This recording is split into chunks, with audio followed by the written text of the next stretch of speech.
بسم اللہ الرحمن الرحیم۔ شروع اللہ کے نام سے جو بڑا مہربان نہایت رحم والا ہے۔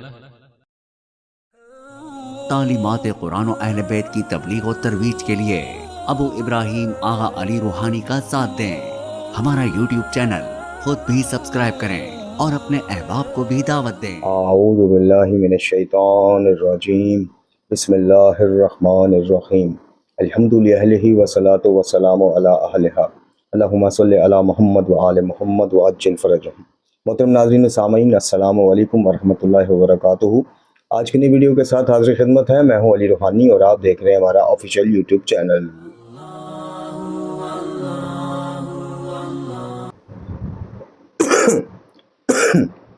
محترم ناظرین و سامعین، آج کی ویڈیو کا جو عنوان ہے، جو موضوع ہے، وہ دو موضوعات ہیں۔ ایک، ہم نے یہ جو ٹائٹل پہ لکھا ہوا ہے کہ شیعت ان تین کتابوں میں ہے، یعنی قرآن مجید، فرقان حمید، نہج البلاغہ اور صحیفہ کاملہ۔ ایک اس کے اوپر تفصیل کے ساتھ گفتگو کرنی ہے ان نوجوانوں سے، ان معاہدین سے کہ جو شیعت کو اس کے اصل منابع سے سیکھنا چاہتے ہیں یا اس کی تعلیمات کو لینا چاہتے ہیں، اور جو کنفیوژن کا شکار ہیں کچھ فتاوی کو لے کر، کچھ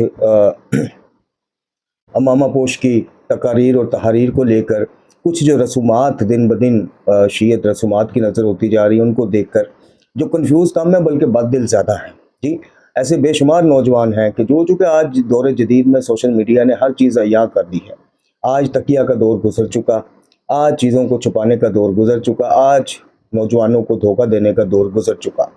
ہر چیز کھول کر سوشل میڈیا پر آ جاتی ہے، آپ لاکھ اسے چھپانا چاہیں، لوگوں کی ذاتی زندگی کے معاملات آ جاتے ہیں، جی، تو پھر تقاریر، تحاریر یا کتابیں چاہے 40 سال پہلے چھپی، چاہے 50 سال پہلے، وہ کیسے چھپ سکتی؟ تو ان نوجوانوں کو آج تھوڑا سا ہم بتانا چاہیں گے کہ آپ بجائے کہ آپ ان چکروں میں پڑیں، آپ مناظرانہ گفتگو، مناظرانہ روش کی طرف جائیں، آپ سب سے پہلے دیکھیں شیعت ہے کیا۔ اور یہ جو چیز ہے آپ کو نہ کتب اربع میں نظر آئے گی، یعنی متضاد روایات وہاں بھی ملیں گی، کوئی کسی کی سند ٹھیک ہوگی، کسی کی ضعیف ہوگی، کسی کا سند کا سلسلہ کمزور ہوگا لیکن متن بالکل مطابق قرآن ہوگا، اور کسی کا سلسلہ اسناد بالکل قوی اور مضبوط ہوگا، بالکل صحیح ہوگا، لیکن اس کا متن سراسر خلاف قرآن جائے گا۔ تو ان چیزوں میں الجھنے کی بجائے اگر آپ شیعت کو اس کی اصل تعلیمات کے ساتھ سمجھنا چاہتے ہیں، اور شیعت کیا ہے؟ شیعت دراصل اسلام ہے۔ شیعت وہ راستہ ہے جو ہمیں، یا وہ سڑک ہے، یا وہ راہ گزر ہے کہ جو ہمیں منزل اسلام تک پہنچاتی ہے۔ شیعت کو الگ سے مذہب اور ملت اس طرح سے نہیں ہے کہ جناب اسلام کے پیرالل کوئی چیزیں، جیسے کہ اکثر نوجوان اس کنفیوژن کا بھی شکار ہیں کہ ہر چیز ہی متضاد ہے۔ دیگر برادران اسلامیہ سے عقیدہ امامت اور خلافت لے لیں، وضو کا طریقہ دیکھ لیں، برادران کا ہاتھ سے شروع ہوتا ہے، پاؤں پہ ختم ہوتا ہے، ہمارا پاؤں سے شروع ہوتا ہے۔ ہمارے پاس آیات قرآنی موجود ہیں، ان کے پاس اپنے کو دلائل موجود ہیں۔ جی، نماز میں وہ ہاتھ سینے پہ، پیٹ پہ، زیر ناف، ناف کے اوپر ہم ہاتھ ہی نہیں باندھتے۔ تو جہاں ہر چیز میں کھلا ہوا اور واضح اختلاف موجود ہے، وہ ایک الگ موضوع بحث چیز بن جاتی ہے۔ تو شیعت کو اس طرح سے دیکھنا کہ بھئی ہر چیز چونکہ دیگر مسالک سے بالکل ہی متضاد ہے یا الگ طریقہ ہے۔ اب دو ہی باتیں ہیں، یا تو ضد شیعت میں یہ سب کچھ ہوا، یا ضد غیر شیعت میں سب کچھ ہوا، یعنی شیعوں نے ان چیزوں کو پریفرنس دی جو بالکل برادران کے اگینسٹ جا رہی تھی، یا برادران کے کابرین جو ہیں انہوں نے شیعوں کے ہر کام کی مخالفت کی کہ وضو یہاں سے شروع کرتے ہیں، ہم ختم یہاں پہ کریں گے، یہ ہاتھ باندھتے نہیں ہیں، کھولتے ہیں ہم طریقہ ہی ہے۔ حالانکہ ساری کتب سیاح میں جو احادیث سیاح ہیں ان سے ثابت ہے کہ ہاتھ کا کھول کر نماز پڑھنا جو ہے یعنی سنت نبوی صلی اللہ علیہ وآلہ وسلم آقا دو جہاں ہے۔ لیکن یہ تو بین المسالک بات ہے۔ اب شیعت کے اندر جو معاملات ہیں وہ بڑے گمبھیر سے گمبھیر ہوتے جا رہے ہیں۔ لوگوں، خاص کر نوجوان، جو دیکھیں میں اکثر یہ بات کرتا ہوں اور میں نے اپنی کتب میں بھی اس کا ذکر کیا ہے، دونوں کتب میں کیا، اور تیسری کتب المکتب میں بھی انشاءاللہ ڈیٹیل میں آپ کو پڑھنے کو ملے گا کہ ہمارے یہاں نوجوانوں کی ایک تعداد ایسی ہے جو فطرتاً دین اسلام پر عمل کرنا چاہتے ہیں، جو غیر شیعہ برادران کی جو دو تبلیغی سلسلے ہیں، بریلویوں میں وہ کراچی والی جو سرکار ہیں ایک، جن کی دعوت اسلامی ہے، اور ادھر برادران دیوبند میں رائے ہوئے، ان سے بہت زیادہ متاثر ہیں وہ لوگ جو چاہتے ہیں کہ شیعت کے اندر بھی